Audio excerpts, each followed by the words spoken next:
once we get those up, we'll put them up when we have them. Yeah.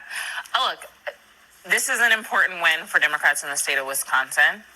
It is not an indicator of where the overall country is in terms of political alignment, but it is a testament that when you continue to organize, you have a clear message, you can win campaigns. And I think in a moment like that, right now, Democrats need to remember that and continue to cultivate what their message is ahead of the New Jersey and Virginia elections this year, governor's race that we have and the legislatures that we have in those states, and then ahead of midterms as well.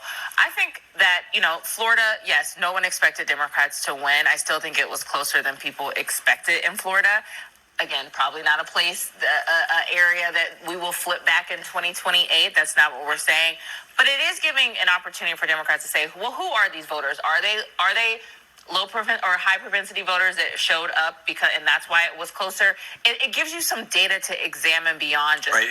In previous races in Florida, the Republican had won by 30 some points, right? So you want to find who are those voters in the difference in that margin between.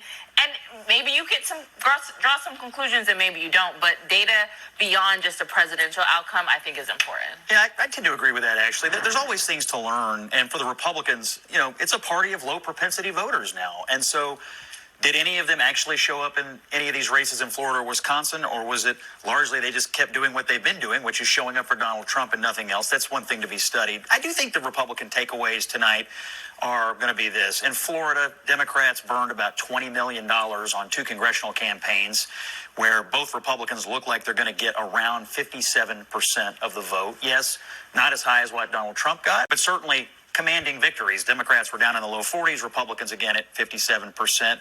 Wisconsin, the voter ID initiative that Donald Trump was heavily involved in and heavily supported, that's a big issue for Republicans and conservatives. Last I saw it was passing at about a rate of 60-40, so they're going to like that. I agree with you that Democrats have a nice win on the Supreme Court here, called it early in the night. But for Republicans tonight, I do think a lot of people were sort of bracing for impact, that, what was going to happen tonight, and what do we find out? Republicans are okay in their Florida districts, and voter ID is still a popular thing. There's a bunch of people that voted for a liberal Supreme Court justice and turned around and voted voter ID tonight in Wisconsin, which shows you the popularity of that issue, which has been a Republican issue. I think there's a significant disconnect between Republicans who feel like we're only 4 months into the Trump administration. There may have been some hiccups, but they're largely willing to give him some bandwidth to get his agenda into place. Even tomorrow, when his Liberation Day is coming and these massive tariffs are going to go into effect, they're willing to give him a glide path to see if his plans actually work. I think Democrats, to some degree, may have overhyped that there may be some sort of feeling of, you didn't get what you voted for in this election. And I think those impacts, whether it's potential cuts to services through these VA firings, through these Social Security office firings, through DOJ, those haven't really been felt by voters yet. So I didn't really expect there would be some massive flip against this administration just 4 months in. That may change again at the midterms, but it's way, way too soon to expect some tide shift. And voter ID might be a Republican issue, but there will not be a conservative seat on the Supreme Court after tonight. And so the way I look at this is, again, I will go back. I will stand on the issue, the fact that this was a referendum on Elon Musk. He was brought up ad nauseum throughout the campaign. Do you think that's what this was? This election, for sure. For sure. And I will also add that there is there's such a long road to go for Democrats in terms of messaging, in terms of appeal, and in terms of approach. We are nowhere near out of the woods on this.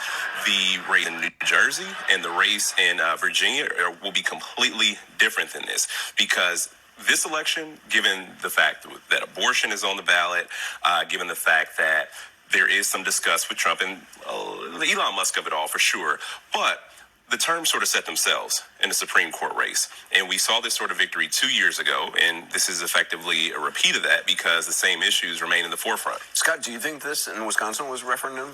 I could look at it from another direction. I think the Schimmel campaign was really struggling, both financially and just in terms of traction before Musk got involved. He may have actually give him whatever boost he had late. But it didn't solve for the issue that the Republicans have, which is these low propensity voters and trying to get them to turn out for things that are not Donald Trump. You heard Elon Musk, I think correctly, try to tie a vote in the Supreme Court race to much larger, macro political issues, but it wasn't enough. And so That is an equation the Republicans have to solve for. I don't think it's going to be an issue in 28, but look, you got a midterm between now and then. It will be an issue. Y'all can see the expression on Scott that he is not happy. Even majority of the GOPs, they are not happy. They are not happy because, yeah, it has been predicted. Even if it's not, we all know that Florida is going to be for the GOP. We know this special election, they are going to win it. But everybody was looking for the margin. And the margin they got is disappointing to the Republicans. And it is a victory for Democrats, even though they didn't win it. But they are closer than ever, you know. And you know, President Donald Trump, he just won Wisconsin. And election was just like how many months ago? And he won it.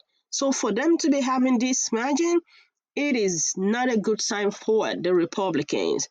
And can we now say that President Donald Trump is going to break tie with Elon Musk? Because y'all know Elon Musk invested a lot of money into the Wisconsin's election, thinking that his guy gonna win, but the liberal judge won the election. So, my question to y'all now is: are we gonna see these Republicans losing up and not being scared that Elon Musk is gonna, primary them with his money? Because Elon Musk uses money in Wisconsin and he lost big. So are we going to see some changes right now? Because we all know President Donald Trump, he do not like failure. What y'all think? Let's continue the conversation down there in the comment section as usual. Please let's respect ourselves while we comment. I appreciate your love and support. Do not forget to subscribe if you haven't already so YouTube can know that this kind of content it's needed. Bye for now.